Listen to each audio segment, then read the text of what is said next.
Hello, आज चाहिँ धेरै दिन पछाडि चाहिँ हामी घुम्न गएको थियौँ। यो चाहिँ मेरो मिनी ब्लग हो। हामी चाहिँ सब परिवार तालतलैया घुम्न गएको थियौँ। मेरो सासू, मम्मी, अनि ड्याडी, अनि भान्जी, अनि मेरो नन्द, अनि मेरो क्युट छोरो।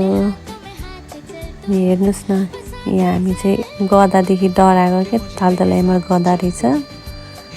अनि यसरी बुवाले नाति बोक्ने, आमाले नातिनी पालै पिलो केटाकेटीसँग हिँड्दा त नि साह्रै अप्ठ्यारो हुने रहेछ घुम्न हिँड्दा। छक्क परेर हेर्दैछौँ भान्जी पनि हरिण। अनि हामी चाहिँ जङ्गलतिर यसो घुमफिर गर्दै हिँड्दैछौँ। सानैले पनि वरिपरि हेर्दैछ, रमाइलो मजाले हरियाली। उसलाई शान्त, यस्तै धेरै मान्छे भन्दा यस्तै हरियाली शान्त ठाउँमा उसलाई घुम्न मन लाग्छ। अनि हामी चाहिँ घुम्दैछौँ।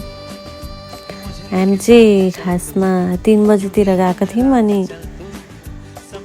बेलुका साँझ पर्न आँटेको थियो। अनि हामी चाहिँ छिट्टै फर्किहाल्यौँ।